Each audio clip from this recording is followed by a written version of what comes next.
اعوذ باللہ من الشیطان الرجیم بسم اللہ الرحمن الرحیم۔ اب جو آیت آ رہی ہے اس کے پڑھنے سے پہلے ایک بات سمجھ لیجئے کہ یہ جو اب 22 رکوعوں کا مضمون ہم پڑھ رہے ہیں، مجھے یہ بات آج شروع میں واضح کرنی چاہیے تھی۔ اس میں ترتیب کیا ہے؟ میں پہلے عرض کر چکا ہوں کہ پہلے 18 رکوعوں کی تقسیم ورٹیکل کی ہے ہم نے، 18 کو 4 رکوع ادھر، 10 درمیان میں، پھر 4 ادھر۔ یہاں اب چلے گی ہاریزونٹل تقسیم، افقی تقسیم، اور اس کی بھی شکل کیا ہے کہ 4 مضامین ہیں کہ جو تانے بانے کے ساتھ بنے ہوئے ہیں، یا 4 لڑیاں ہیں مضمون کی کہ جن کو بٹ کر رسی بنا دیا گیا۔ وہ 4 مضامین کیا ہیں؟ مسلمانوں سے خطاب میں ان کے لیے عبادات اور احکام اور شرائع، یہ واجب ہے، یہ کرنا ہے، یہ حلال ہے، یہ حرام ہے، نماز فرض ہے، روزہ فرض ہے، وغیرہ وغیرہ۔ اور 2 لڑیاں، جہاد، جہاد بالمال، جہاد بالنفس۔ جہاد بالنفس کی آخری انتہا قتال ہے، جہاں انسان نقد جان ہاتھ پر رکھ کر، ہتھیلی پر رکھ کر میدان میں حاضر ہو جاتا ہے۔ جو جنگ میں گیا اس نے اپنے آپ کو موت کے لیے پیش کر دیا، بچ کر آ جائے تو بونس ہے۔ اس اعتبار سے یہ 4 جنگ۔ شریعت کو 2 حصوں میں تقسیم کیجئے، عبادات اور پھر بقیہ احکام شریعت، معاملات، جن میں خاص طور پر شوہر اور بیوی کا تعلق جو ہے وہ سب سے اہم ہے۔ لہذا اس صورت میں آپ دیکھیں گے تفصیلی احکام آئیں گے آئلی قوانین کے ضمن میں۔ دوسری طرف جہاد بالمال یعنی انفاق، اللہ کی راہ میں خرچ کرنا، اور جہاد بالنفس جس کی آخری منزل قتال۔ اب یہ 4 لڑیاں اس طرح سے ہیں، فرض کیجئے ایک لال لڑی ہے، ایک پیلی ہے، ایک نیلی ہے، ایک ہری ہے، ان کو بٹ دیا گیا ہے۔ جب ایک طرف سے دیکھیں گے تو کٹا پھٹا نظر آئے گا، رنگ لال نظر آیا، پھر پیلا نظر آیا، پھر نیلا نظر آیا، پھر ہرا، پھر لال، پھر نیلا، پھر پیلا، پھر ہرا۔ تو ایسا معلوم ہوگا جیسے کٹے پھٹے ہیں مضامین۔ لڑیاں کھول دیجئے، معلوم ہوگا ایک لڑی وہ بھی بڑی مسلسل ہے، جہاد بالمال کی، ایک لڑی ہے جہاد بالنفس یعنی قتال کی، ایک لڑی ہے جو عبادات کی، ایک لڑی ہے معاملات کی اور شریعت کے احکام کی۔ یہ 4 لڑیاں، اور یہ تانے بانے کی طرح بنی ہوئی ہیں، لیکن اسی بنتی میں بہت بڑے حسین پھول موجود ہیں۔ طویل آیات، عظیم ترین آیات قرآن مجید کی، ان میں سے اب ایک آیت یہاں آ رہی ہے۔ اس کو میں نے عنوان دیا ہے آیت الآیات۔ ان فی خلق السماوات والارض واختلاف اللیل والنہار والفلک التی تجری فی البحر بما ينفع الناس وما انزل اللہ من السماء من ماء فاحیا به الارض بعد موتها وبث فیہا من کل دابۃ وتصریف الریاح والسحاب المسخر بین السماء والارض لآیات لقوم یعقلون۔ اتنے فینومینا آف نیچر کسی ایک آیت میں جمع نہیں ہے قرآن۔ اللہ تعالیٰ تمام فینومینا آف نیچر کو اپنی آیتیں قرار دیتا ہے۔ آسمان اور زمین کی تخلیق، رات اور دن کا الٹ پھیر مختلف جگہوں پر، اور یہ جو ستارے ہیں اور یہ جو بھی نباتات ہیں زمین کی، ان میں سے آیتیں ہی آیتیں۔ لیکن ان آیت الآیات کو جس طرح یہاں ایک آیت میں سمویا ہے، یہ حکمت کا ایک بہت بڑا پھول ہے، بہت بڑا پھول جو ان 4 لڑیوں کی بنتی کے اندر آ گیا ہے۔ یقیناً آسمان اور زمین کی تخلیق میں اور رات اور دن کے الٹ پھیر میں، اور اس جہاز میں یا کشتی میں جو چلتی ہیں سمندر میں یا دریاؤں میں، وہ سامان لے کر جو لوگوں کو نفع دیتا ہے، بما ينفع الناس وما انزل اللہ من السماء من ماء، اور اس پانی میں کہ جو اللہ نے اتارا ہے آسمان سے، فاحیا به الارض بعد موتها، اور پھر اس سے وہ زندہ کر دیتا ہے زمین کو اس کے مردہ ہو جانے کے بعد۔ بے آب و گیا زمین پڑی تھی، بارش ہوئی ہے، اسی میں سے روئندگی آ گئی ہے۔ وَبَثَّ فِيهَا مِن كُلِّ دَابَّةٍ، اور یہ تمام حیوانات اور چرند اور پرند جو اس کے اندر پھیلا دیے گئے ہیں۔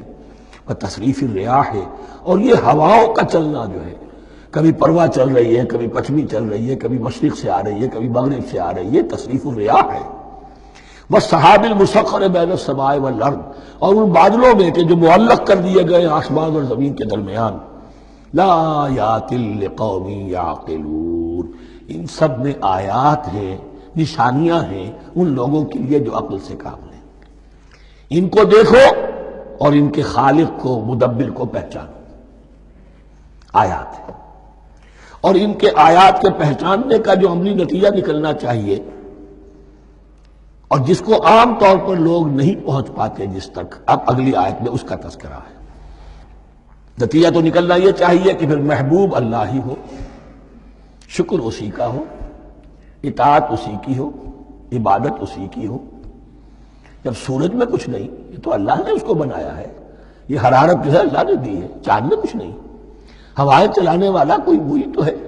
تو اب کسی شے کے لیے کوئی شکر نہیں، کسی شے کے لیے کوئی عبادت نہیں، کوئی ڈنڈوت نہیں، کوئی سجدہ نہیں، بلکہ صرف اللہ کے لیے، اور وہی مطلوب و مقصود بن جائے، وہی محبوب ہو۔ لا محبوب الا اللہ، لا مقصود الا اللہ، لا مطلوب الا اللہ۔ جن لوگوں کی یہاں تک رسائی نہیں ہو جاتی وہ لوگ کسی اور شے کو اپنا محبوب و مطلوب بنا کر اس کی پرستی شروع کر دیتے ہیں۔ خدا تک نہیں پہنچے، اپنے نفسی کو معبود بنا لیا، جو یہ کہے کر رہے، معبود تو ہو گیا۔ ارأیت من اتخذ الہہ ہواہ، اپنے قوم کو معبود بنا لیا، قوم کی برتری کے لیے، قوم کی سربلندی کے لیے جانے بھی دے رہے، وطن کو معبود بنا لیا۔ اس حقیقت کو علامہ اقبال نے سمجھا ہے، اس دور کا سب سے بڑا بت وطن ہے۔ اس دور میں میں اور ہے، جام اور ہے، جم اور، ساقی نے بنا کی روش لطف و ستم اور، تہذیب کے آزر نے ترشوائے صنم اور، مسلم نے بھی تعمیر کیا اپنا حرم اور، ان تازہ خداؤں میں بڑا سب سے وطن ہے، جو پیرہن اس کا ہے وہ مذہب کا کفن ہے۔ نیشنلزم، ٹیریٹوریل، وطنی قومیت، وطن کی جے، یہ معبود بنائے بیٹھے۔ تو اب یہاں سنیے، وَمِنَ النَّاسِ، اور لوگوں میں سے کچھ ایسے بھی ہیں مَن يَتَّخِذُ مِن دُونِ اللَّهِ أَندَادًا، جو اللہ کو چھوڑ کر کچھ اور چیزوں کو اس کا مد مقابل بنا دیتے ہیں۔ وطن کو بنا لیا، قوم کو بنا لیا، ہیومنزم، انسانیت، نوع انسانی، ہم اس کے خدمتگار ہیں، ہم اس کی بہتری کے لیے کام کر رہے ہیں، یہ بھی ایک معبود بن گیا۔ اور سب سے گھٹیا انسان وہ ہے کہ اپنے ہی حسن کا دیوانہ بنا پھرتا ہوں، اپنا ہی نفس ہے، اسی کے گر چکر لگا رہا ہے، وہی حریم ہے اس کا، وہی حرم ہے اس کا، اور وہ طواف کر رہا ہے اپنے نفس کا، تو وہ بھی تو اس کا ایک معبود ہے۔ لوگوں میں سے وہ بھی ہیں کہ جو اللہ کو چھوڑ کر کسی اور چیز کو اس کا مد مقابل بنا دیتے ہیں۔ یحبونہم کحب اللہ، اور ان سے محبت کرنے لگتے ہیں جیسی کہ اللہ سے کرنی چاہیے۔ یہ فلسفہ ہے اصل میں، ہندی میں اسے آدرش کہتے ہیں، عربی میں نصب العین، انگلش میں آئیڈیل۔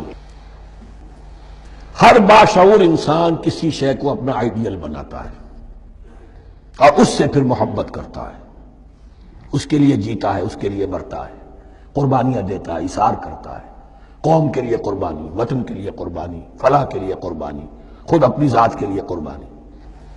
یحبونہ کحب اللہ، یہ سارے کام تو اللہ کے لیے کرنے کے تھے، جیو اللہ کے لیے، مرو اللہ کے لیے، محبت اس سے کرو۔ ان صلاتی و نسکی و محیای و مماتی للہ رب العالمین۔ تم نے اپنی یہ ساری نسبتیں کسی اور شے کے ساتھ وابستہ کر دی، تم نے اللہ کا مد مقابل تراش لیا۔ می تراشت فکر ما ہر دم خدا بندے دیگر، رست از یک بند تا افتاد در بندے دیگر۔ انسان معبود تراشتا رہتا ہے اپنے ذہن سے، اور ان کے لیے محبت کرتا ہے، جانیں دیتا ہے، قربانیاں دیتا ہے۔ وَمِنَ النَّاسِ مَن يَتَّخِذُ مِن دُونِ اللَّهِ أَندَادًا يُحِبُّونَهُمْ كَحُبِّ اللَّهِ، یہ مضمون بھی سورہ حج میں زیادہ واضح ہوگا۔ وَالَّذِينَ آمَنُوا أَشَدُّ حُبًّا لِلَّهِ، پھر یہ لٹمس ٹیسٹ کا لفظ میری زبان پر آ رہا ہے، اور جو لوگ واقعتاً صاحب ایمان ہوتے ہیں ان کی شدید ترین محبت ہوتی ہے اللہ کے ساتھ۔ اگر یہ نہیں ہے، اگر یہ نہیں تو بابا پھر سب کہانیاں ہیں۔ کوئی شے اللہ سے زیادہ محبوب ہو گئی وہ تمہاری معبود ہے، تم نے اللہ کو چھوڑ دیا، چاہے وہ دولت ہی ہے، چاہے اس عبد الدینار و عبد الدرہم، ہلاک و برباد ہو جائے درہم و دینار کا بندہ۔ نام عبد الرحمن ہے، حقیقت میں عبد الدینار ہے۔ دینار آنا چاہیے، حرام سے آئے، حلال سے آئے، جائز سے آئے، ناجائز سے آئے، تو معبود اللہ نہیں ہے، معبود دینار ہے۔ ہندو نے یہ کیا کہ لکشمی دیوی کی ایک مورتی بنا کر پوجنا شروع کر دیا، یہ لکشمی دیوی اگر ذرا مہربان ہو جائے گی دولت آ جائے گی۔ ہم نے کہا ہٹاؤ اس درمیان کے لنک کو، سیدھے ہی دولت کو کیوں نہ پوجو، پیٹرو ڈالر کو پوجو، ڈالر کو پوجو، ترک وطن کرو، باپ باپ کو چھوڑو یہاں سے سکتا ہوا، تو مر رہے ہیں اور کوئی ان کا بیٹا ان کی بیٹی ان کے پاس نہیں، کس لیے؟ ڈالر۔ کون معبود ہوا؟